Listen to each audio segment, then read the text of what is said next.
On this episode of Wealth Magazine Business Access, we feature Clement Jimmy Lawrence, chairman of J. Ray and Nephew Limited. Coming up, you'll hear about Jimmy's upbringing in rural Jamaica, his experiences attending boarding school, learning how to tolerate different personalities from a young age, and overcoming loss and grief. Jimmy also talks about taking on opportunities and not limiting oneself. I think every time an opportunity presents itself to you, even if it is outside of your competence, you should grasp that opportunity and pursue it with your vigor. And I truly believe that. The growth of J. Ray and Nephew and the impact that Grupo Campari has had on the company since taking the reins.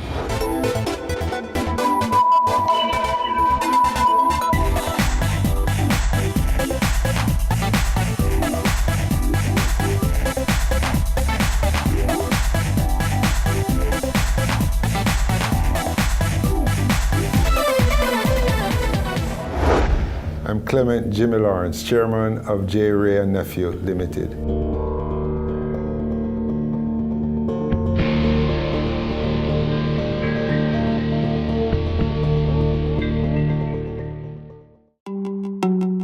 Clement Jimmy Lawrence is a countryman. I was born in St. Ann, a little village called Irons Mountain. Really quiet, quaint in the hinterlands, but was a wonderful place. I grew up there up to age 11. I passed what was common entrance then. I went to York Castle High School, did boarding school there for 7 years, and then I came to the big city. Went to the University of the West Indies. I'm a student of science. I did my degree in chemistry. And then I sought employment at Colgate-Palmolive, and then Lascelles de Mercado, which has in continuity reached a point where I'm now employed to Grupo Campari. Family life really is the best part of my life, I must tell you. I'm married to Monica. We have 2 wonderful girls who are doing terrifically well, and that really is the focus of my life, my 3 girls. So that's my life in 4 seconds. My childhood life was remarkable. Unfortunately, or fortunately, I don't have one of these rags to riches story.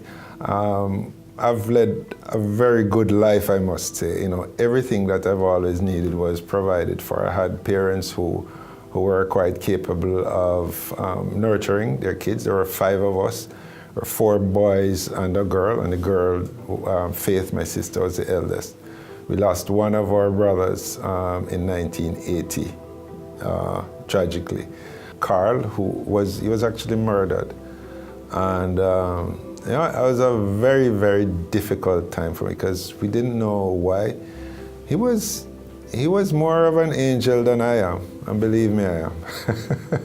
But, there was really nothing untoward there, but it was just a mystery of it. And of course, it had a very, very negative weighing effect on my mom. For the rest of her life, she literally talked about him every day. She prayed. And my mom was a devout Christian. She prayed about it every day for the rest of her life. I can't remember a day when she didn't talk about it. And I thought that was so heavy, to be consumed by that. But you can understand the love of a mom. But other than that, we've really led, and certainly myself, I've led a pretty good life. All the things that one wanted, the nurturing, the physical support, and the other aspects that you'd require to fulfill yourself as a human being, we were provided for and provided for well. My dad, he worked with Reynolds Jamaica Mines Limited. I went to holiday jobs there. I had a Reynolds scholarship. He was also into farming, so he involved us in farming. I did that, You were well-rounded, I had a good appreciation of that. On my mother's part, she wanted to make sure that we got ahead of where both herself and my dad were at in terms of, their whole economic circumstances. I think I'm a little bit of a geek today. I love technology, I had a computer before the IBM PC came out, I built that, I taught myself, programming, that kind of a thing. Dad in his day, he was pretty much that way too, he had a typewriter, he was typing, God forbid.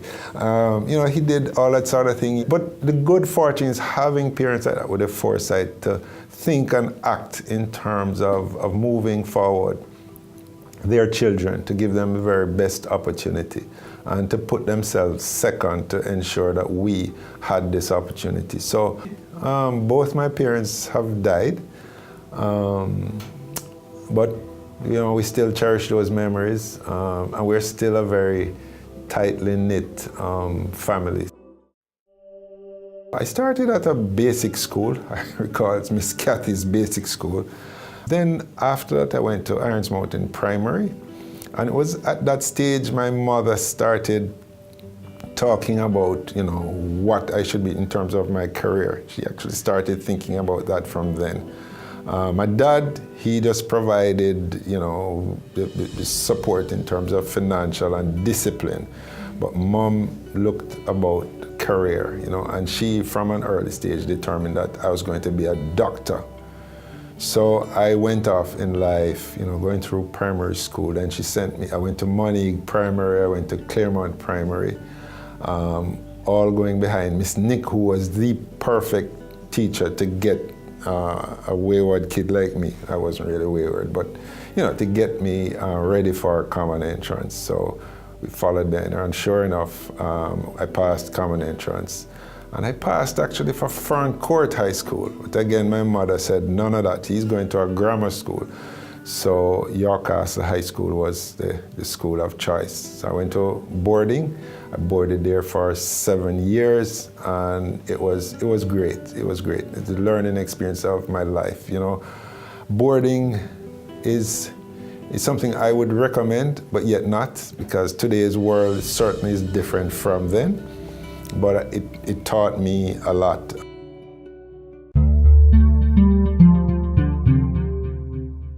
Getting along in a boarding school is a challenge. You have to learn how to cope with major issues of life itself. I remember the first time we went for a shower, and we all wore our bathrobes, and then we had to derobe in the open stall showers, And that exposes you literally. But you learn to cope. The story of my nickname came about from an ordinary ritual that is there at boarding school. You must have a nickname. The nickname that I was given was Jim Crow.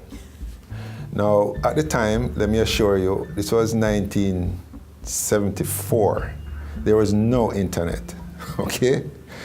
And so I couldn't even Google it. Encyclopedia Britannica, I'm sure, which was the go-to then, didn't have that. It just didn't strike me as, it struck me as being unusual, but not weird enough to want to find out what it is. So it was only later on that, Jim Crow laws and this. And the fellow who did it, I've now come to believe that they were socialized in a particular way, which I would be violently opposed to, quite frankly.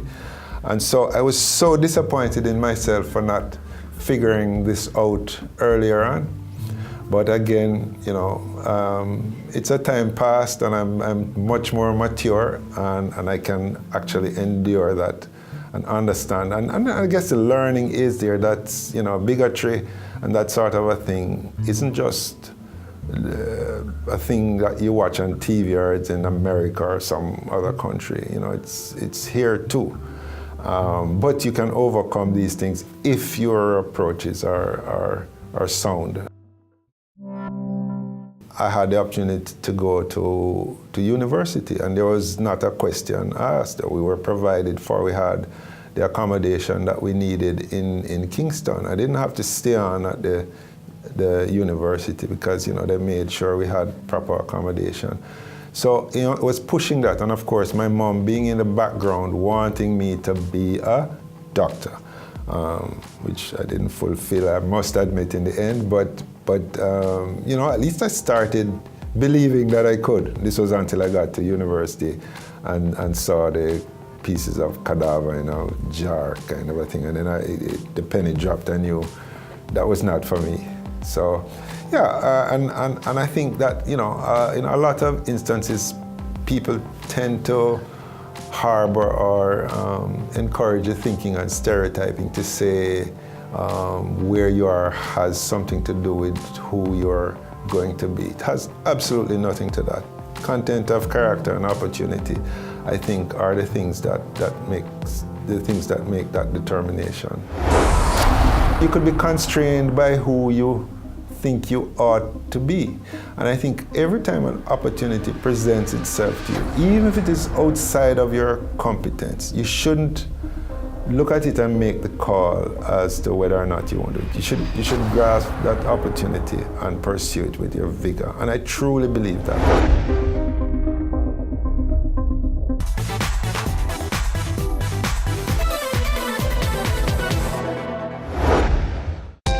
At first I wanted to be a doctor, but I knew that, medicine wasn't my thing, so it was going to be something in chemistry. I taught for 3 months actually, no pay. So first month there was some issue and the salary wasn't ready. Second month the same thing. And the third month I was very decisive. I said, that's it, I'm leaving. Whether or not I get paid, I'm leaving. I enjoyed it. You were very young then. It's just out of university, so I was learning that discipline of work. I left that and then I went to Colgate-Palmolive. That was really, really wonderful. I learned, I think it was fortunate for me to start with a multinational company. And I really had a wonderful time there in terms of what I gleaned, from experience and taught in ways of working, the discipline, structured environment. It was really good.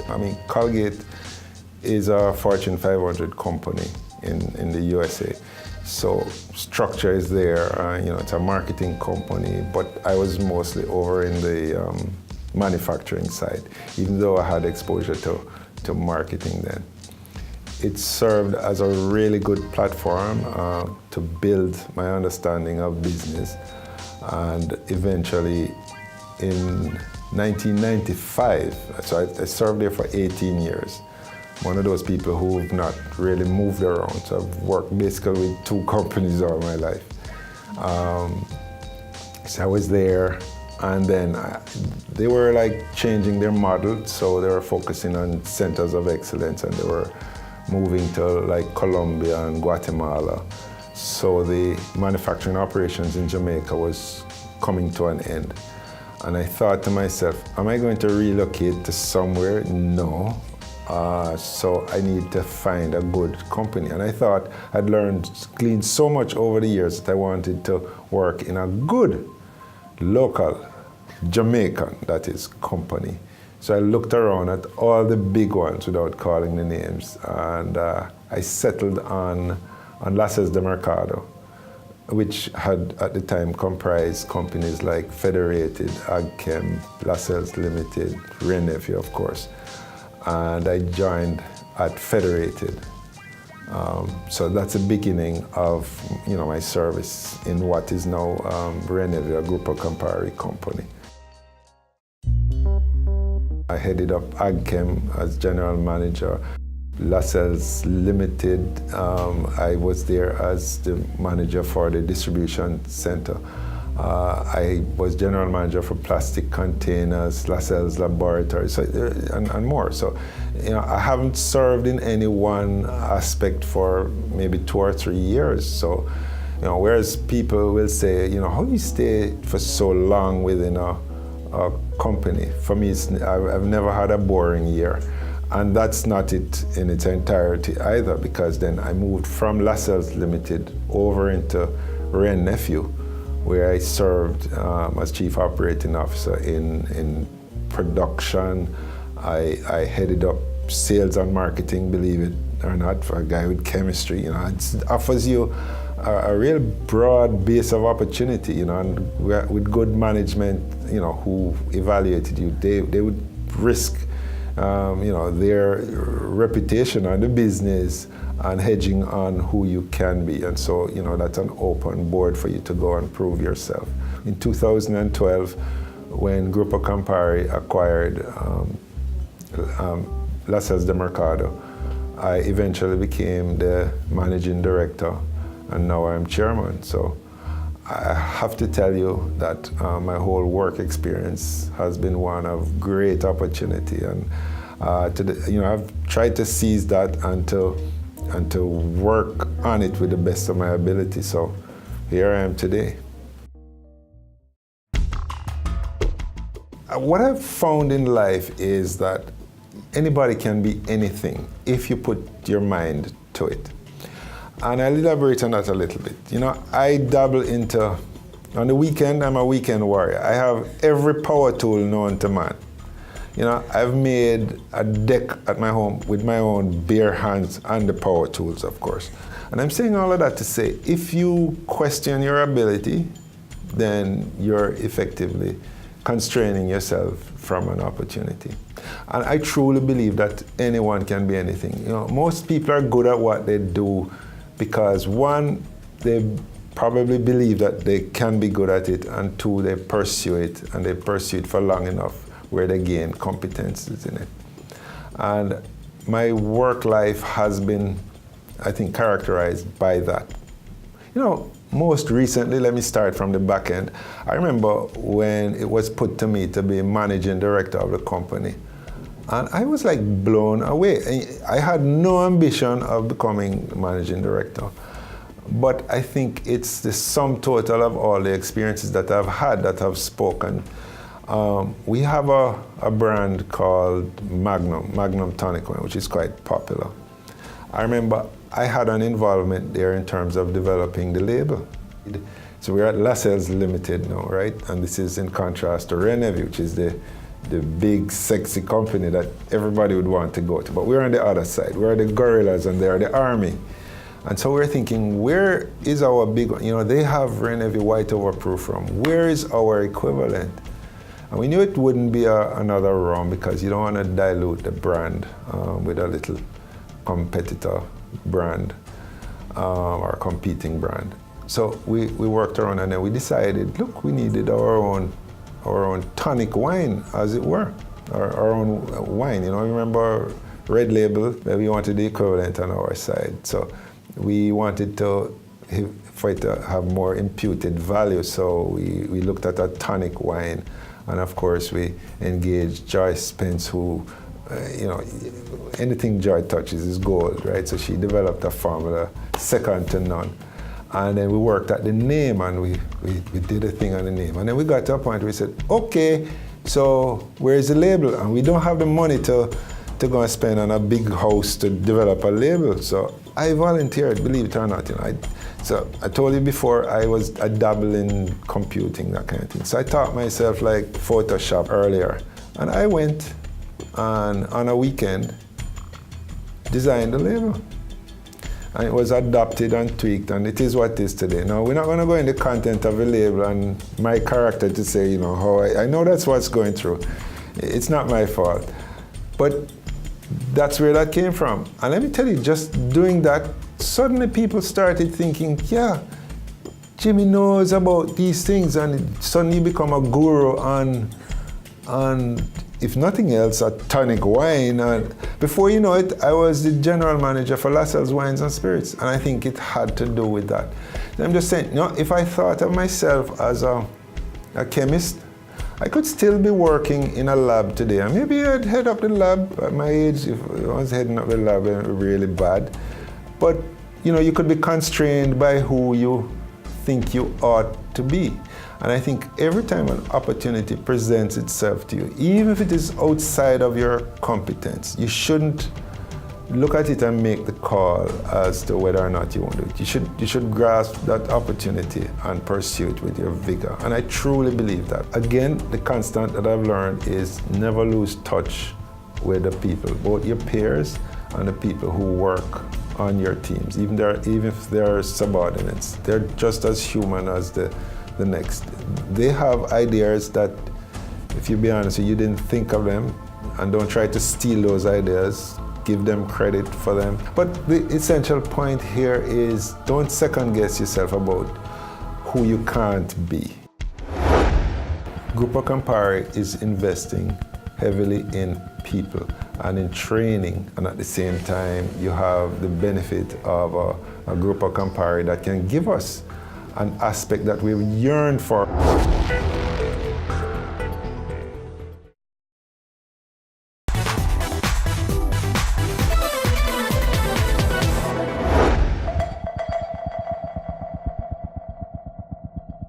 What we've always had is a wonderful company on a path of growth. And I start with Renevue before the acquisition.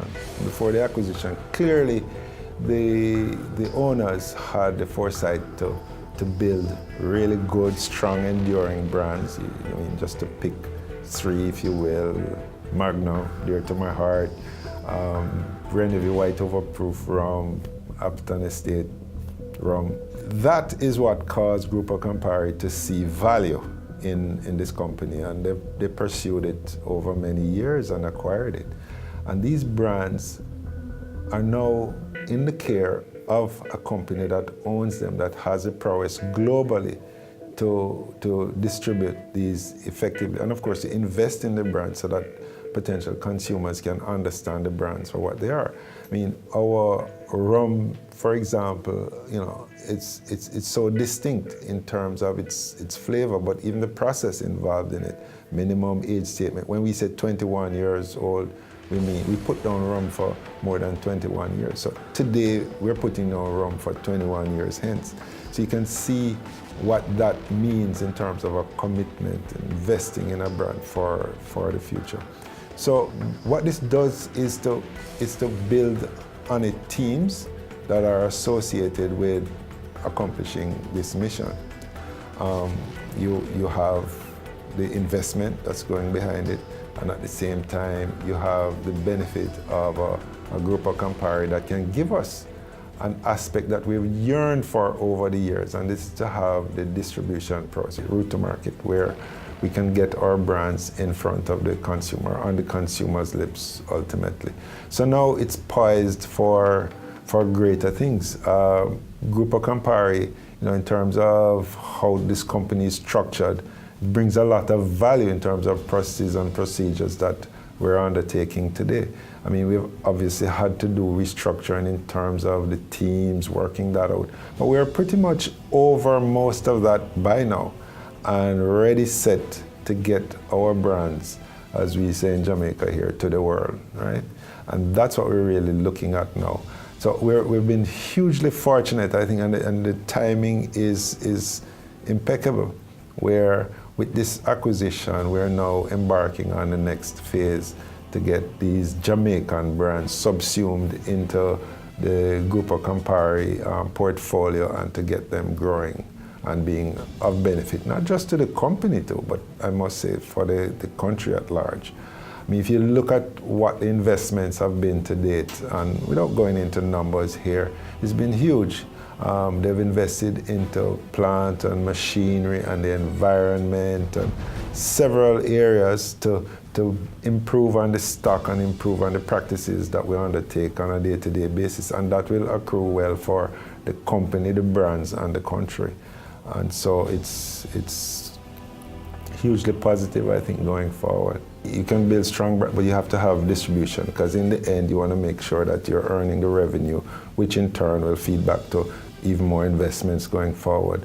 But I think probably most important is the softer side, where Grupo Campari is investing heavily in people and in training. And now we have the distinct opportunity of cross-training. So you see a lot of Renevue people going into different countries within the group, whether it's our North American business unit going to Canada, going to the USA. They've even had a little incursion into Mexico, which is part of the group. Some have gone to the UK. And so you're going to have this sharing of knowledge and improvement of the overall stock of knowledge that is reposed within our people. And that is going to pay huge dividends in time, because you're talking development of people here. It is the people who build the brands. It's not even the investment behind the brand so much, it's the people behind it making sure that it's being shepherded in the right direction and going on there. And that's where I think the the bigger benefit is going to be. While that is done, of course, the group is making sure that from a strategic standpoint, we're doing the right things. Our Appleton Estate rum is, for example, has been refreshed and positioned right. They've looked long and hard at the portfolio and made certain proprietary decisions to drive that forward. And those are going to yield benefits going down the road. If you look at Campari, its growth in Jamaica now is doing very well. It's on the lips of everyone. Everyone knows Campari now. Campari, the drink, that is, not the company. And that's doing very well. Renevy white overproof rum. And of course, you know, on the investment side, you can see the very distinct things. I mean, we've been doing Contender series for a number of years, but everybody knows of that, and it's delivering the desired benefits going forward. Magnum, he talks about Magnum Kings and Queens, how that is, you know, impacting the brand in terms of exposure and adoption of the brand itself.